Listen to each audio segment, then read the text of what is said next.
Hello दोस्तों, सभी को मेरा नमस्कार। मैं राजेश चौधरी एक बार फिर से स्वागत करता हूं अपने YouTube चैनल पर। तो भाई अभी हमारे इलेक्ट्रोस्टैटिक्स का तीसरा चैप्टर चल रहा है, विद्युत विभव एवं विभवांतर। और इसके अंदर हमने काफी कुछ पढ़ लिया है, जैसे किसी द्विध्रुव के कारण r थीटा पर विभव कैसे ज्ञात करते हैं, किसी बिंदु आवेश के कारण विभव कैसे ज्ञात करते हैं। इसके अलावा काफी सारे इसके अंदर हमने न्यूमेरिकल किए, विभव विभवांतर, इनकी परिभाषाएं, मात्रक, विमाएं, बहुत सारी चीजें पढ़ी। विद्युत क्षेत्र और विद्युत विभव में संबंध पढ़ा और हमने ये भी पढ़ा कि विभव प्रवणता क्या चीज होती है, और इन पर आधारित हमने लगभग न्यूमेरिकल कर लिए हैं। तो आज का जो हमारा टॉपिक है वो है भाई समविभव पृष्ठ यानी इक्विपोटेंशियल सरफेस। देखो, तो आज का हमारा टॉपिक क्या है? Equipotential surface. क्या है भाई?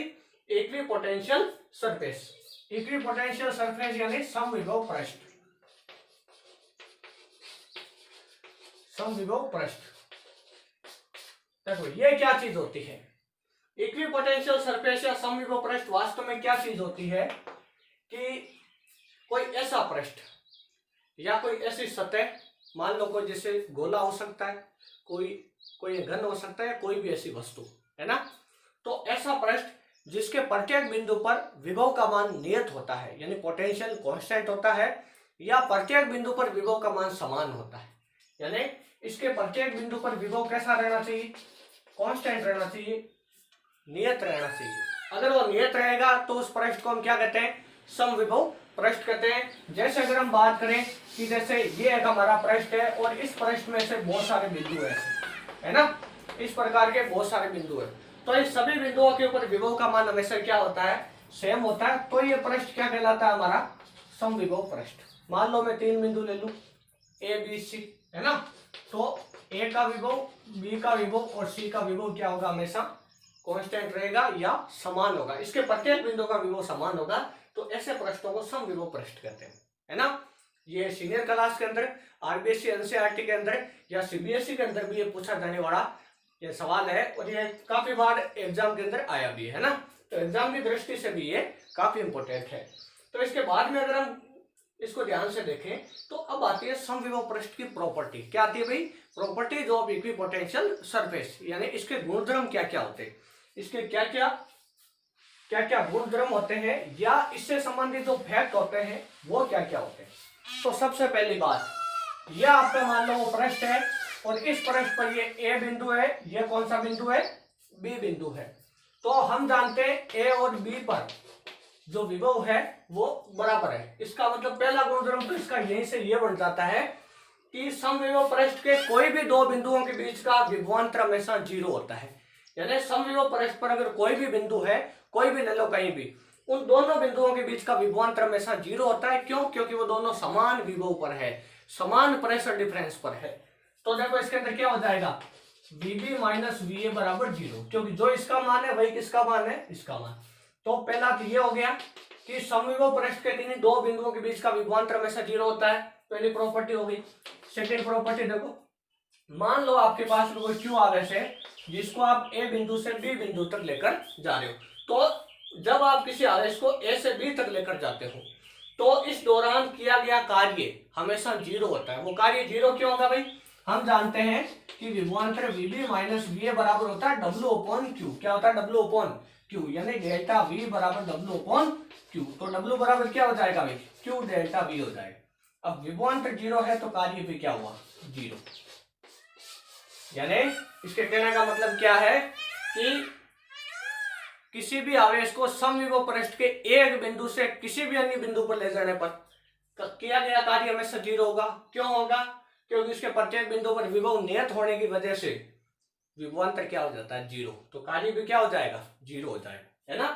अब देखो दो प्रॉपर्टी होगी। तीसरी प्रॉपर्टी देखो इसकी, जो विद्युत क्षेत्र होता है वो हमेशा समविभव के परपेंडिकुलर होता है। ये कैसे होता है? परपेंडिकुलर। देखो ऐसे, ये जैसे आपका समविभव पृष्ठ है तो इसे एकदम ऐसे बाहर की तरफ होगा, परपेंडिकुलर यानी 90 डिग्री के एंगल पर होता है। ये देखो कैसे होता है। इसकी तीसरी प्रॉपर्टी हम जानते हैं, कार्य W बराबर क्या होता है? माइनस का F डॉट dr। कैसा ही तो होता है। तो W बराबर हो जाएगा माइनस का Q not E dr cos theta. कैसा होगा? अगर ये आवेश 0 नहीं है, विद्युत क्षेत्र 0 नहीं है, dr विस्थापन 0 नहीं है, कार्य 0 है, हम जानते हैं समविभव पृष्ठ पर। अगर ये तीनों पद जीरो नहीं तो जीरो कौन होगा, cos थीटा, और cos थीटा जीरो कब होता है, जब थीटा कितना हो, 90 डिग्री पर हो। कहां पर हो भाई, 90 डिग्री पर। तो अगर आप इस सरफेस पर मान लो इस बिंदु से इस बिंदु तक जा रहे हैं और आपने dr विस्थापन तय किया है, तो विद्युत क्षेत्र कैसे होना चाहिए, इसके परपेंडिकुलर होना चाहिए, तभी कार्य जीरो होगा, अन्यथा कार्य जीरो नहीं होगा। क्या ये बिल्कुल इस चीज को साबित करता है ना। तो हम इसको ऐसे प्रूव करके बता सकते हैं कि समविभव पृष्ठ के हमेशा लंबवत होता है विद्युत क्षेत्र, है ना। अब इसके बाद में देखो अगली इसके बाद जो चौथी प्रॉपर्टी है वो ये होती है कि समविभव पृष्ठ कभी भी एक दूसरे को काटते नहीं है। देखो कभी भी एक दूसरे को काटने का मतलब क्या होता है, मान लो आपके पास में वो समविभव पृष्ठ जो भी हमने बनाया था वैसा ही उसको हमने ऐसे रख दिया और एक समविभव पृष्ठ को ऐसे रख दिया जो इसको काट रहा है। हम जानते हैं कि समविभव पृष्ठ पर विभव का मान नियत, मान लो इस पृष्ठ पर विभव का मान है +7 वोल्ट और इस पृष्ठ पर है +9 वोल्ट, है ना, ऐसा हमने मान लिया। तो अगर हम इस बिंदु पर देखें, जिस बिंदु पर दोनों समविभव पृष्ठ एक दूसरे को काट रहे हैं, वहां पर या तो विभव का मान 7 होगा या 9 होगा, लेकिन हम जानते हैं कि एक ही बिंदु पर विभव के दो मान होना संभव नहीं है। इसका मतलब क्या है कि कभी भी समविभव पृष्ठ एक दूसरे को काटेंगे नहीं। ऐसा क्यों नहीं करेंगे, क्योंकि वो जिस बिंदु पर काटेंगे वहां पर विभव के दो मान प्राप्त होंगे और एक ही बिंदु पर विभव के दो मान कभी भी नहीं हो सकते, ये संभव ही नहीं। ये कॉमन सेंस की बात है, इसका बिल्कुल लॉजिकल जवाब है ना, यानी एक बिंदु पर कभी भी दो विभव नहीं हो सकते। अब इसके बाद में देखो, तो ये इसकी भाई प्रॉपर्टी होगी ना। एक देखो इसकी प्रॉपर्टी क्या होती है, कोई भी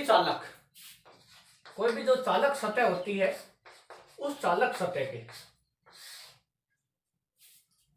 जो कोई भी चालक सतह होती है उस चालक सतह के हमेशा परपेंडिकुलर होता है कौन, विद्युत क्षेत्र, किसमें, समविभव पृष्ठ में। इसके अलावा अगर हम ध्यान से देखें तो कोई भी चालक सतह, जैसे कोई गोला है ना, वो गोला हो सकता है या तो चालक या कुचालक, है ना, दो टाइप का हो सकता है। पहले भी हमने इसके बारे में बात की थी। तो यहां बात करेंगे कुचालक खोखला गोला और चालक में ठोस और खोखला दोनों, है ना। खोखला तो जिसके अंदर कुछ नहीं हो और ठोस वो होता है जो अंदर से भरवा होता है ना। तो ये तीन प्रकार के जो गोले हैं, इन गोलों की जो सतह है वो हमेशा समविभव पृष्ठ की भांति व्यवहार करती है ना। इसके बारे में हम थोड़ा सा आगे जानेंगे ना।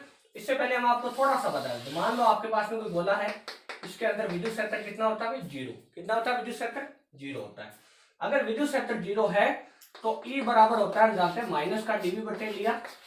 विद्युत क्षेत्र जीरो, इसका मतलब है कि विद्युत क्षेत्र जीरो कब होता है, जब हम किसी नियत राशि का अवकलन करते हैं, है ना, यानी जब हम किसी कांस्टेंट का जब किसी हम कांस्टेंट को डिफरेंशिएट करते हैं तो उसका अवकलन या उसका डिफरेंशिएशन हमेशा क्या आता है, जीरो आता है। तो ये जीरो कब आएगा, जब ये क्या हो, कांस्टेंट। इसका मतलब V कैसा है, नियत यानी कांस्टेंट है। इसका मतलब है कोई चालक है उसके अंदर और उसकी सतह पर हमेशा विभव क्या रहता है, कांस्टेंट रहता है। इसमें आपको थोड़ा सा हल्का सा कंफ्यूजन हो सकता है, जो हम आगे डेरिवेशन करेंगे उसके अंदर सॉल्व करवा देंगे, है ना भाई।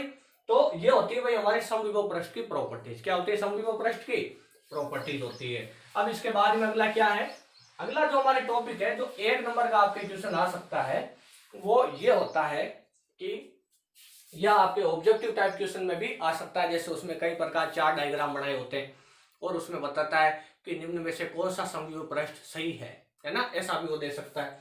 तो सबसे पहला जो हमारा आज का जो टॉपिक है वो है ड्रॉ, यानी इक्विपोटेंशियल सरफेस को ड्रॉ करना, है ना, उनको प्रदर्शित करना। तो सबसे पहले हम लेते हैं एक समान विद्युत क्षेत्र के कारण। किसके कारण भाई, एक समान विद्युत क्षेत्र, या हम कह सकते हैं समरूप विद्युत क्षेत्र। क्या कह सकते हैं भाई, समरूप विद्युत क्षेत्र कह सकते हैं। क्या हमने इसके बारे में पहले भी बात की। एक समान विद्युत क्षेत्र वो विद्युत क्षेत्र होता है जिसकी विद्युत बल रेखाएं एक दूसरे के समांतर होती है और एक दूसरे से समान दूरी पर स्थित होती है। ये दूरी हमेशा सेम होती है, उसको हम क्या कहते हैं, एक समान विद्युत क्षेत्र। तो ये बोलता है कि एक समान विद्युत क्षेत्र में समविभव पृष्ठ कैसा होता है या कैसे दिखता है। हम जानते हैं कि ये जो हमारे पास में विद्युत क्षेत्र है, इस विद्युत क्षेत्र में विभव कहाँ नियत होता है, किस डायरेक्शन में नियत होता है। इस डायरेक्शन में जाने पर विभव, यहाँ देखो +q है, यहाँ क्या है, -q, है ना। तो +q से दूर जाने पर विभव घटेगा और -q के पास जाने पर भी विभव घटेगा, यानी इस डायरेक्शन से इस डायरेक्शन में जाने पर विभव का मान घटेगा, है ना, इस डायरेक्शन में विभव घटेगा, है ना, इस डायरेक्शन में जाने पर विभव बढ़ेगा। इसका मतलब इस डायरेक्शन और इस डायरेक्शन में विभव का मान कांस्टेंट नहीं है। तो किस डायरेक्शन में, तो अगर हम इस डायरेक्शन में जाएं तो विद्युत क्षेत्र तो है इस डायरेक्शन में और विस्थापन है हमारा इस डायरेक्शन में। इसका मतलब इसके बीच में कोण कितना बन रहा है, 90 डिग्री का एंगल बन रहा है, 90 डिग्री का एंगल बन रहा है। इसका मतलब हम जानते हैं कि VB माइनस VA बराबर होता है माइनस का E डॉट dr। कैसा है तो होता है, यानी minus E dr cos theta, theta यानी 90 डिग्री, कोस 90 का मान 0, तो ये वाला पद 0 हो गया। तो VB माइनस VA बराबर 0, यानी VB बराबर V, यानी इस डायरेक्शन के अंदर हमेशा विभव क्या होता है, सेम होता है। अब यहाँ कुछ विभव और होगा, यहाँ कुछ और होगा, यहाँ कुछ और होगा, यहाँ कुछ और होगा, लेकिन इस रेखा के ऊपर मान लो इस बिंदु पर 5 है तो इस पर भी 5, इस पर भी 5, इस पर भी 5 और इस पर भी 5। मान लो इस बिंदु पर 7 है, 7 7 7 7। मान लो इसके ऊपर 9 वोल्ट है, इस पर भी 9 वोल्ट, इस पर भी 9 वोल्ट, इस पर भी 9 वोल्ट। क्या मेरी बात आपको अच्छे से समझ में आई, है ना, कि विभव का मान विद्युत क्षेत्र में किस डायरेक्शन में जाने पर बढ़ता है या घटता है, किस डायरेक्शन में कांस्टेंट रहता है ना। तो अगर हम इसको ध्यान से देखें तो आपके पास में विद्युत क्षेत्र है जो इस डायरेक्शन में जा रहा है और उसमें आपको समविभव पृष्ठ ड्रॉ करना है। तो समविभव पृष्ठ कैसे होगा, तो मैं एक बार बनाता हूं, उसके बाद में देखना आप कैसे होता है। देखो भाई, तो समविभव पृष्ठ हमेशा ऐसे होगा, जैसे ये आपका हो गया विद्युत क्षेत्र, ये विद्युत क्षेत्र है, तो इसमें समविभव पृष्ठ आयताकार होंगे जो विद्युत क्षेत्र के परपेंडिकुलर होंगे। जैसे आप इस विद्युत क्षेत्र के इस प्रकार इसके परपेंडिकुलर कॉपी रख दो, तो जब आप कॉपी रखोगे तो कॉपी एक लाइन को प्रदर्शित कर रही है इसे, और हम जानते हैं इस पूरी लाइन के ऊपर विभव का मान क्या होगा, कांस्टेंट। इधर जाने पर घटेगा, इधर जाने पर भी, यानी इस तरफ जाने पर घटेगा, इस तरफ जाने पर बढ़ेगा, यानी इन दोनों डायरेक्शन में बदल रहा है। तो कौन सी डायरेक्शन में नहीं बदल रहा है, कांस्टेंट है इस डायरेक्शन के अंदर। अगर इस डायरेक्शन में जाओगे तो भी बदलेगा, है ना, क्योंकि उस समय cos थीटा 0 नहीं होगा, तो विभव का कुछ ना कुछ मान होगा। लेकिन इस डायरेक्शन में विभव हमेशा क्या होगा, नियत होगा, विभवांतर क्या होगा, 0 होगा, है ना। तो आयताकार जो ये पृष्ठ है जो विद्युत क्षेत्र के परपेंडिकुलर स्थित है वो हमेशा एक समान विद्युत क्षेत्र में समविभव पृष्ठ होता है। क्या होता है, समविभव पृष्ठ, इक्विपोटेंशियल सरफेस होता है इसके अंदर। अगर हम दूसरे की बात करें तो एक और ड्रॉ कर सकते हैं।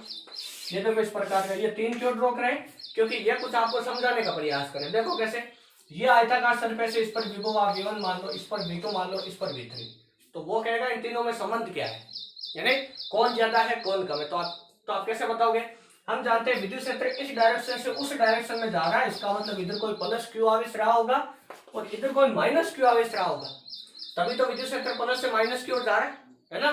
तो अगर हम गौर से देखें तो प्लस Q से दूर जाने पर विभव का मान घटता है, इसका मतलब विभव का मान सबसे कम कहाँ होगा, यहाँ, उसके बाद में, यहाँ, उसके बाद में। तो इसका मतलब है V1 ज्यादा, V2 और ये हो गया V3, है ना। वो आपको कंफ्यूज करने के लिए इसको ऐसे चेंज कर सकता है माइनस Q और इसको कर सकता है प्लस Q, उस समय ये उल्टा हो जाएगा सारा, है ना। यहाँ विभव ज्यादा होगा, या उससे कम, और यहाँ होगा या सबसे ज्यादा, या उससे कम, या उससे कम होगा, है ना, सबसे कम होगा। क्या मेरी बात आपको अच्छे से समझ में आई। अब इसके बाद में देखो आगे चलते हैं। दूसरा हमारा क्या हो सकता है, दूसरा हमारे हो सकता है कि आपके पास में कोई एकल आवेश है ना। एकल आवेश का मतलब बिल्कुल अकेला आवेश है कोई, है ना, एकल आवेश। एकल आवेश के कारण समविभव पृष्ठ आपको बनाना है, यानी कोई सिंगल चार्ज है। क्या है भाई, कोई सिंगल चार्ज है। इस सिंगल चार्ज के कारण आपको इक्विपोटेंशियल सरफेस ड्रॉ करना है। तो आप कैसे ड्रॉ करोगे, तो ये ड्रॉ करने के लिए मान लो आपके पास में कोई प्लस Q आवेश है, तो प्लस Q आवेश के कारण विद्युत क्षेत्र क्या ऐसे निकलता है, ये मैंने ऐसे इसके ऊपर बना दिया। अब अगर इसके बाद में आप ध्यान से देखो तो हम जानते हैं कि विभव V बराबर होता है KQ/R। किसकी वजह से होता है, किसी बिंदु आवेश के कारण R दूरी पर विद्युत विभव होता है इतना, है ना। तो अगर मैं यहाँ पर एक R त्रिज्या का गोला ड्रॉ करूँ ऐसे, तो हम जानते हैं कि ये दूरी सारी R है, ये दूरी R, ये दूरी R, ये दूरी R, ये दूरी R। इसका मतलब इस गोले की सरफेस पर हर जगह विभव क्या होगा, सेम होगा। SI में एक और ड्रॉ करूं, SI में एक और ड्रॉ करूं, है ना। तो किसी भी एकल आवेश के कारण या किसी सिंगल चार्ज के कारण हमेशा समविभव पृष्ठ एक गोलाकार पृष्ठ होता है। क्या होता है, गोलाकार पृष्ठ। ये कैसा पृष्ठ है, गोलाकार पृष्ठ। कैसा पृष्ठ होता है, गोलाकार पृष्ठ होता है। अब इस पर सवाल कैसे बनते हैं वो सारे बता देते थे। इस पर विभव आप V1 मान लो, इस पर V2 मान लो, इस पर V3। क्यों? क्योंकि इसकी त्रिज्या अलग है, इसकी त्रिज्या अलग है, इसकी त्रिज्या, इन तीनों की रेडियस अलग अलग है। रेडियस अलग अलग है तो इन पर विभव का मान भी क्या होगा? अलग अलग। अब ये बोलता है V1, V2 और V3 में क्या संबंध है, तो आप कैसे बताओगे? तो हम ऐसे बताएंगे कि V1 का मान सबसे ज्यादा, V2 का मान उससे कम और V3 का मान सबसे कम। क्यों? क्योंकि प्लस की आवेश से दूर जाने पर विभव का मान घटता है। इसका मतलब सबसे ज्यादा V1, V2, उसके बाद में V3। अब देखो आगे, अब इसके बाद में आता है कि जैसे कोई माइनस क्यू आवेश है आपके पास, है ना, कोई माइनस क्यू, तो माइनस क्यू आवेश के कारण भी समविभव पृष्ठ सेम बनेंगे बिल्कुल, लेकिन इसकी डायरेक्शन क्या हो जाएगी विद्युत क्षेत्र की, इस प्रकार। क्यों? क्योंकि विद्युत क्षेत्र हमेशा माइनस क्यू आवेश में प्रवेश करता है और प्लस क्यू से बाहर निकलता है। तो इसके कारण भी आप समविभव पृष्ठ इक्विपोटेंशियल सरफेस ऐसे ड्रॉ कर सकते हो। तो ये तीन होंगे, है ना। अब इन पे इस पर V1 मान लो, इस पर V2, इस पर V3 मान लो, और वो बोल रहा है इनमें तीनों में संबंध बताओ। हम जानते हैं माइनस क्यू आवेश से दूर जाने पर विभव का मान बढ़ता है। इसका मतलब सबसे ज्यादा ये, उसके बाद में ये, उसके बाद में, यानी V3 सबसे ज्यादा, उसके बाद में V2, उसके बाद में V1, है ना। तो ये आपका हो गया एकल या किसी सिंगल चार्ज के कारण हम इक्विपोटेंशियल सरफेस कैसे ड्रॉ करते हैं, इसके बारे में हमने देख लिया। अब अगला देखो, इसके आगे देखो भाई, इसके आगे हमारे है दो सहजातीय आवेशों के कारण समविभव पृष्ठ। सहजाती, सहजाती का मतलब है कि दोनों सेम नेचर के हो, या तो दोनों ही प्लस क्यू हो या दोनों ही क्या हो, माइनस क्यू, है ना। कोई भी ले लो, देखो दो प्लस क्यू वाले ले लिए जैसे हमने ना, ये हो गया आपके प्लस क्यू, है ना। हम जानते हैं विद्युत बल रेखाएं प्लस क्यू की वजह से ऐसे होती, याद करो हमने विद्युत बल रेखाएं ड्रॉ की थी इन दो आवेशों की वजह से, है ना। तो इसकी वजह से यहाँ पे विद्युत बल रेखाएं ऐसे निकल जाएगी, देखो ऐसे, कैसे तो होगा, है ना। तो अब इसकी वजह से समविभव पृष्ठ कैसा बनता है या किस टाइप का होता है, तो इसकी वजह से किस टाइप का होगा, देखो एक बार ध्यान से मैं बना रहा हूं, इस टाइप का होगा। एक तो ऐसा बन जाएगा, एक बनेगा आपके ऐसा,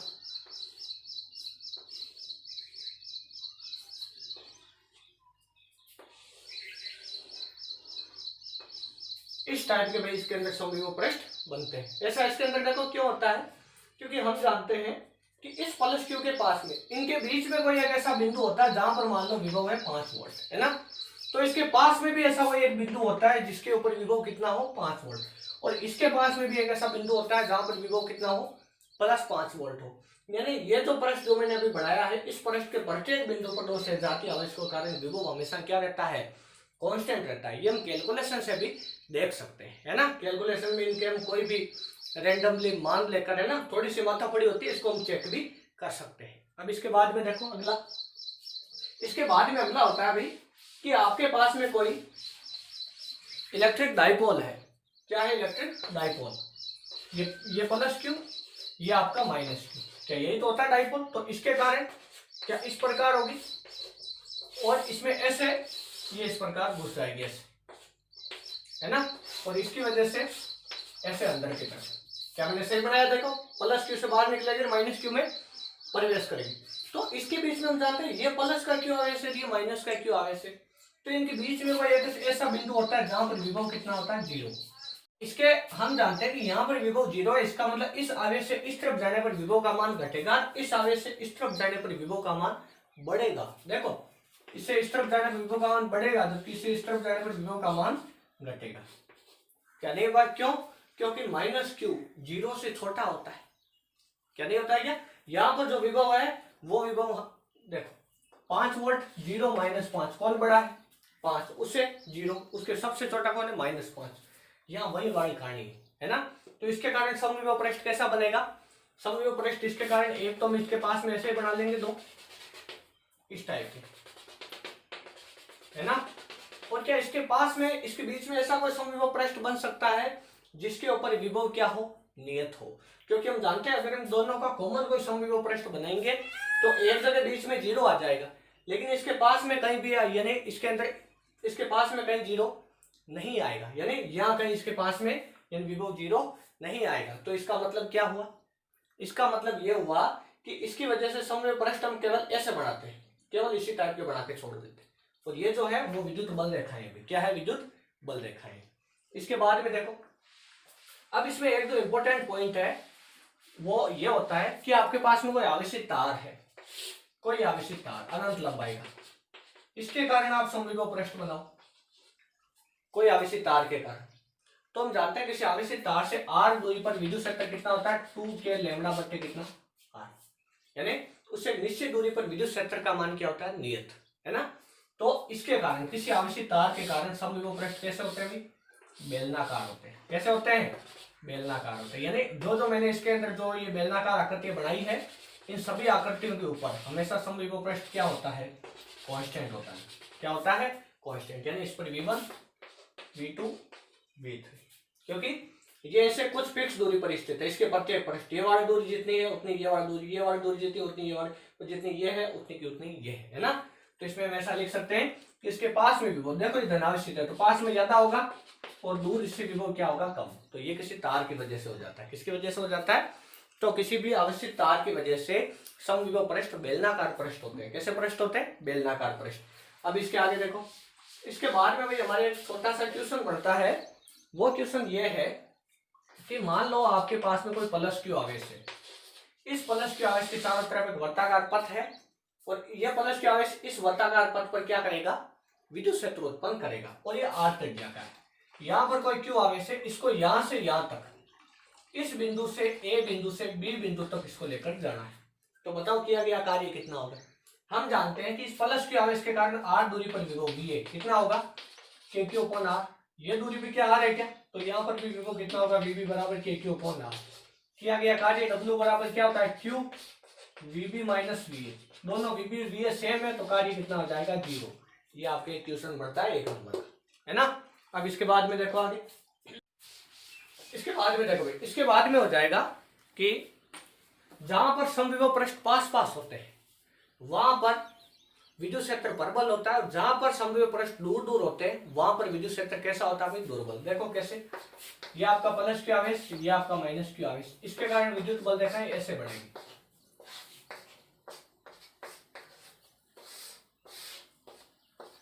क्या इस प्रकार बढ़ेगी? इसके कारण विद्युत बल देखा है इस प्रकार बढ़ेगी। तो यहाँ पर समविभव पृष्ठ कैसा बनता है अभी? इस प्रकार का बनता है ना। तो यहाँ पर अब क्या है, इसके बीच में हम जैसे जैसे जाएंगे वैसे वैसे विद्युत क्षेत्र क्या होगा? इसके अंदर बढ़ेगा या कम होगा? कॉमन सेंस की बात है। इसके अंदर एक, अगर आपको कुछ इसके अंदर थोड़ा बहुत समझ में आ रहा है तो मुझे कमेंट करके आप इसके अंदर बता सकते हैं, है ना। मैं बाद में देख लूंगा। अब देखो इसके अंदर प्लस क्यू माइनस क्यू, इनके बीच में हम जानते हैं कि विद्युत क्षेत्र की डायरेक्शन प्लस क्यू के कारण दूर की ओर और माइनस क्यू वाले की ओर, यानी विद्युत क्षेत्र इधर होता है। इसका मतलब है कि यहाँ पर समविभव पृष्ठ कैसे होते हैं? पास पास होते हैं।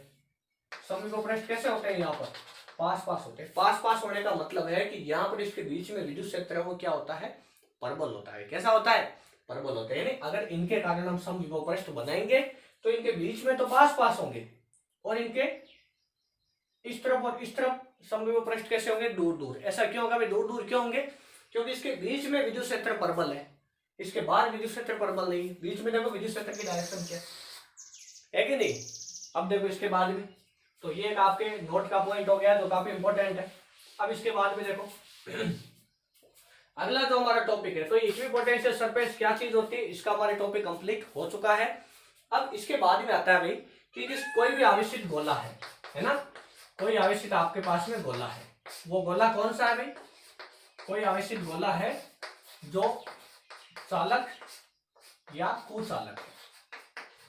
चालक या कुचालक में कौन सा? कुचालक में तो है खोखला और चालक में है ठोस व खोखला दोनों। इन तीनों का डेरिवेशन एक ही होता है, ये मैं आपको पहले बता चुका हूं। ऐसा हम क्यों करते हैं, है ना।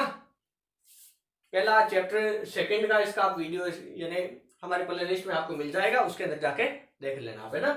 अब इसके बाद में देखो आवेशित गोला चालक कुचालक या ठोस व खोखला चालक या खोखला कुचालक गोले के कारण विभिन्न बिंदुओं पर विभव ज्ञात करना और इसका ग्राफ भी आपको बनाना है। तो इसके अंदर देखो विभव हम कैसे ज्ञात करेंगे।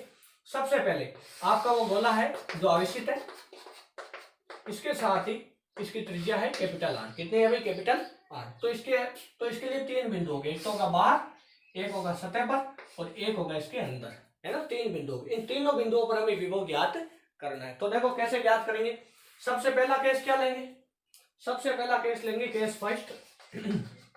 जब बिंदु P वो बिंदु है जहां पर हमें विद्युत विभव ज्ञात करना है। तो इसके अंदर हम क्या लिखेंगे कि जब बिंदु P गोले से बाहर स्थित हो, गोले से बाहर स्थित होने का मतलब कैपिटल R और small r is greater than capital R हो, यानी इससे बड़ा हो। तो उस समय क्या होगा, जैसे ही आपका ये गोला है, इस गोले के बाहर स्थित है स्मॉल r दूरी पर, है ना, बिंदु P ये अवस्थित है ऐसे इस प्रकार, और ये है आपकी कैपिटल R त्रिज्या इस गोले की। और इसको क्यों आवेश दिया गया, कितना आवेश दिया गया। तो भाई देखो यहाँ पर अब हमने ये तो देख लिया है कि हमें विभव ज्ञात करना है, किन किन बिंदुओं पर ज्ञात करना है, लेकिन हमारे सामने समस्या ये है कि इस डेरिवेशन को हम स्टार्ट कहाँ से करें। जब हमने विद्युत क्षेत्र के बारे में देखा था, विद्युत क्षेत्र ज्ञात किया था, तब तो हमने गाउस के नियम का उपयोग करके यहाँ पर विद्युत क्षेत्र ज्ञात कर लिया था, है ना। उसके बारे में हमने काफी कुछ उसके अंदर वास्तव में पढ़ा था कि गाउस के नियम का अनुप्रयोग था, डेरिवेशन को गाउस के नियम से ही हमें स्टार्ट करना है। यहाँ समस्या ये है कि इस डेरिवेशन को स्टार्ट कहाँ से करें। स्टूडेंट्स को खास तौर से बहुत समस्या आती है, या जब वो एग्जाम में बैठते हैं तो डेरिवेशन को स्टार्ट करना भूल जाते हैं। उनको काफी कुछ होता है, याद होता है, लेकिन वो डेरिवेशन को स्टार्ट कैसे करते हैं ये चीजें भूल जाते हैं। कि एग्जाम की दृष्टि से बहुत इंपॉर्टेंट डेरिवेशन है, कंपटीशन की दृष्टि से भी इनके फॉर्मूले और न्यूमेरिकल्स बहुत इंपॉर्टेंट होते हैं। तो देखिए क्या होगा। तो यहाँ पर अगर आप गौर से देखो तो यहाँ पर आपको विभव ज्ञात करना है, ध्यान से सुनना मेरी बात। यहाँ पर आपको विभव ज्ञात करना है, लेकिन विद्युत क्षेत्र आपको ज्ञात है। विद्युत क्षेत्र आपको पता है कि क्या होता है। किसी गोले के बाहर स्थित बिंदु पर, सतह पर बाहर स्थित बिंदु पर क्या होता है, out KQ upon small r, और सतह पर क्या होता है KQ अपॉन कैपिटल R, और अंदर क्या होता है विद्युत क्षेत्र 0 होता है इसके कारण, इस गोले की वजह से। क्या आपको ज्ञात है क्या। तो अब हमें यह देखना है कि विद्युत विभव और विद्युत क्षेत्र में संबंध क्या होता है, वास्तव में क्या संबंध होता है इन दोनों के बीच में। तो बिल्कुल वही बात, यहाँ पर एक dr लंबाई का अल्पांश ले लो। हम जानते हैं इसके कारण विद्युत क्षेत्र इस डायरेक्शन में है, तो यहाँ पर थीटा कितना हुआ, विस्थापन और इसके बीच का 0 डिग्री, कितना हुआ 0 डिग्री हुआ। तो देखो विद्युत विभव और विद्युत क्षेत्र में क्या संबंध होता है, E डॉट dr वेक्टर, क्या ऐसा ही होता है। अब हम यहाँ से कहां तक लेकर आ रहे हैं। हम जानते हैं विभव की डेफिनेशन ये होती है कि जहां जिस बिंदु पर हमें विभव ज्ञात करना है, तो किसी आवेश को अनंत से उस बिंदु तक लेकर आते हैं। क्या हम ऐसा ही तो करते हैं। तो अनंत से इस बिंदु तक हमें किसी आवेश को लेकर आना है। तो जब अनंत से यहां तक लेकर आए, अनंत से लेकर स्मॉल r तक लिमिट, मैंने कहा था कभी भी इस प्रकार के लिमिट लगाते वक्त आप जो कुल दूरी है उस दूरी में जिस दूरी पर विभव ज्ञात करना उसको घटा दो। जैसे कुल दूरी 0 से अनंत है, यहाँ पर 0 है, और 0 से अनंत तक है, इस दूरी में से ये दूरी घटा दो, तो क्या आपका पूरा मार्ग बच जाएगा। जहां से आप आवेश को लेकर आते हो वही मार्ग की आपको लिमिट लगानी है, ऐसे अनंत से लेकर स्मॉल r तक, है ना। ये आपको बस याद रखने के लिए, आपको याद रहता है, इसके लिए मैंने केवल आपको बताया है ना। अब देखो इसके बाद में, अगर इसके बाद में आप ध्यान से देखो तो इसमें E वेक्टर बराबर, ध्यान से देखो यहाँ वेक्टर है तो हमें वेक्टर फॉर्म लिखनी है, KQ upon capital R square, और यह होता है R के। क्या यही तो होता है बाहर स्थित बिंदु पर आउट। ये कौन सा विद्युत क्षेत्र है, आउट वाला है। कौन सा है, आउट वाला है। तो V बराबर हो जाएगा माइनस इनफिनिटी से स्मॉल r तक, और ये हो जाएगा KQ upon capital R square, R के डॉट क्या हो जाएगा dr वेक्टर। कैसा है तो होगा। अब देखो, अब तो आगे कैलकुलेशन है, बस इसमें कैलकुलेशन कैसे करेंगे। देखो V बराबर क्या हो जाएगा, देखो V बराबर हो जाएगा हमारे KQ, तो इसके अंदर आ जाएगा बार, ये इनफाइनाइट से स्मॉल r तक। अब देखो आर के एफ डॉट डी आर क्या होता है, आर के F dot D R vector, इसको हम लिख सकते हैं आर के एफ का मापक, डी आर का मॉड्यूलस, और ये हो जाएगा cos 0 डिग्री। क्योंकि डी आर और आर दोनों सेम डायरेक्शन में है, तो इनके बीच का थीटा हो जाएगा 0 डिग्री।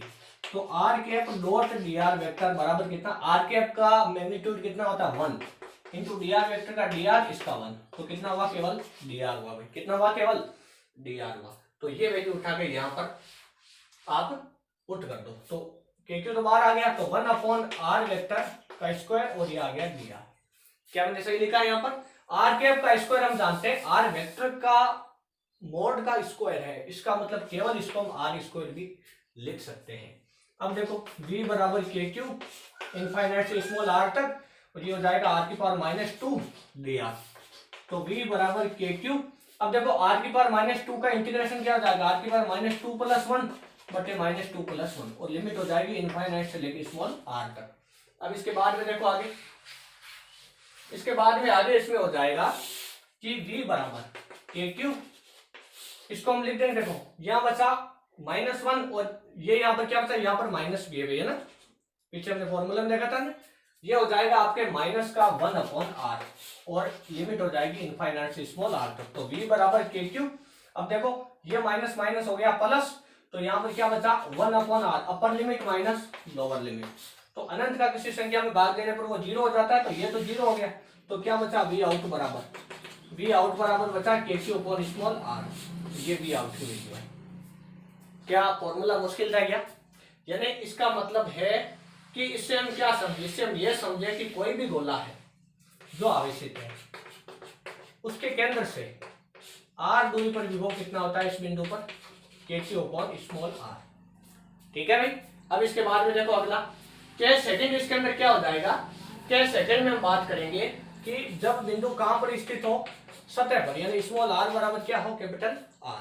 वो बिंदु जहां पर हमें विभव ज्ञात करना है वो कहां पर हो, इसकी सरफेस पर हो, सतह पर हो, जहां पर पोटेंशियल हमें ज्ञात करना, फाइंड आउट करना है। तो देखो क्या हो जाएगा, ये आपका वो गोला आवेशित है और इस बिंदु पर हमें कैपिटल R पर यहाँ पर ज्ञात करना है ना।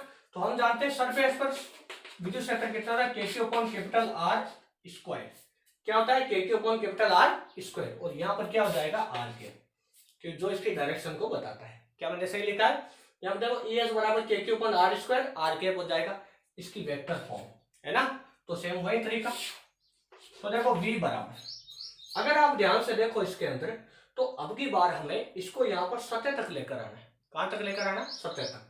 तो v बराबर हो जाएगा माइनस का ES vector dot dr vector और लिमिट हो जाएगी इनफाइनाइट से लेके कैपिटल R तक। तो v बराबर कितना हो जाएगा, देखो माइनस, इसकी जगह हो जाएगा KQ/R² r cap dot dr vector integration infinite से लेके कैपिटल R तक, है ना। ये आपकी सतह के लिए भी, कहां के लिए, ये सतह के लिए। अब हम यहाँ पर क्या करेंगे कि स्मॉल r बराबर है कैपिटल R, यानी हमें कहां पर ज्ञात करना है, कैपिटल R तो सतह पर ज्ञात करना है। सतह वाली दूरी कौन सी ले रहे हैं अभी हम, स्मॉल r ले रहे हैं। तो फॉर्मूले में आपको कौन सी यूज करनी है, स्मॉल r। यहाँ पर कैपिटल R यूज नहीं करना है, क्योंकि कैपिटल R इसकी त्रिज्या है, वो बाद में रखते हैं, पहले स्मॉल r मानकर ही हम इसका डेरिवेशन करते हैं। अब इसके बाद में देखो सेम वही कहानी है, सेम कहानी रिपीट करनी है यहाँ पर। तो v बराबर देखो क्या हो जाएगा, v बराबर इसके अंदर हो जाएगा, देखो इनफाइनाइट से लेके कैपिटल R तक, है ना, इसकी लिमिट। तो v बराबर माइनस KQ आ गया बाद, इसका सीधा इंटीग्रेशन कर दूं अनंत से लेके कैपिटल R तक। सेम डेरिवेशन है पीछे वाला, ये जो अभी हमने किया था ना आउट वाला, वो डेरिवेशन है। r cap dot dr vector क्या हो जाएगा, dr केवल, और ये r² ऊपर आएगा -2 + 1 बटे -2 + 1, तो माइनस का 1/r बचेगा। तो v बराबर माइनस माइनस प्लस, तो KQ ये हो जाएगा 1/r माइनस 1/इनफाइनाइट। तो vs बराबर कितना आया, KQ/R। ये आ गया आपकी सतह का विभव। क्या मेरी बात आपको अच्छे से समझ में आई? तो ये है कि कोई भी हमारे पास में अगर कोई सरफेस है ना, जो या तो हो सकता है कंडक्टर या नॉन कंडक्टर। अब कंडक्टर में वो सॉलिड भी हो सकता है और सेल भी हो सकता है, इसमें केवल सेल होगा, है ना। तो क्या हो जाएगा, vs बराबर KQ/R, इसको सेल बोलते हैं, है ना। तो खोखला गोला होता है उसको सेल बोलते हैं। अब देखो इसके बाद में, अब हम याद करेंगे अंदर की तरफ, कहां पर याद करेंगे, अंदर। तो हम जानते हैं इन तीनों गोलों की वजह से अंदर विद्युत क्षेत्र कितना होता है, 0। कितना होता है भाई, 0 होता है। तो देखो dv बराबर हम जानते हैं क्या होता है, माइनस का E डॉट dr, क्या इतना ही तो होता है। और इसके अंदर लिमिट ऐसे लगा दी, है ना। तो अगर आप इसके अंदर ध्यान से देखो, तो इसमें तो हम लेंगे कि बाहर से लेकर, देखो सतह से लेके अंदर तक, विभव की लिमिट क्या लेंगे, सतह से लेके अंतर तक। ये थोड़ा अलग यानी टाइप से मैं आपको डेरिवेशन करवा रहा हूँ, ये यूजुअली आपको किताबों के अंदर नहीं देखने को मिलता है ना, लेकिन ये इजी तरीका है। यहाँ पर विद्युत क्षेत्र कहाँ से कहाँ तक होगा, यहाँ पर विद्युत क्षेत्र की लिमिट हमें लगानी है। तो विद्युत क्षेत्र की लिमिट क्या लगाएंगे, यहाँ पर विद्युत क्षेत्र कितना हो जाएगा, देखो 0। कितना हो जाएगा विद्युत क्षेत्र, क्योंकि इन वाला ले रहे हैं, इसकी लिमिट लगाने की आपको आवश्यकता नहीं पड़ेगी। तो देखो क्या हो जाएगा, dv का इंटीग्रेशन होता है v, और इसकी लिमिट हो जाएगी vs से लेके वी इन तक, और बराबर ये क्या, ई इन की वैल्यू 0, तो इसकी वैल्यू कितनी होगी 0। इसका मतलब V in minus V S बराबर 0, यानी वी इन बराबर है वी एस, यानी जो सतह पर है वही इसके अंदर है, तो वी इन बराबर हो जाएगा के क्यू अपॉन कैपिटल आर। तो ये हो गया आपके विभव, क्या हो गया विभव। इसको देखकर आपको ये तो पता चल गया कि अंदर और सतह पर हमेशा विभव क्या होता है, सेम होता है, कांस्टेंट होता है। देखो कैसे, हम जानते हैं बाहर विभव कितना के क्यू अपॉन स्मॉल आर, और इसकी सतह पर कितना के क्यू अपॉन कैपिटल आर, और इसके अंदर कितना के क्यू अपॉन कैपिटल आर, दोनों सेम होते हैं।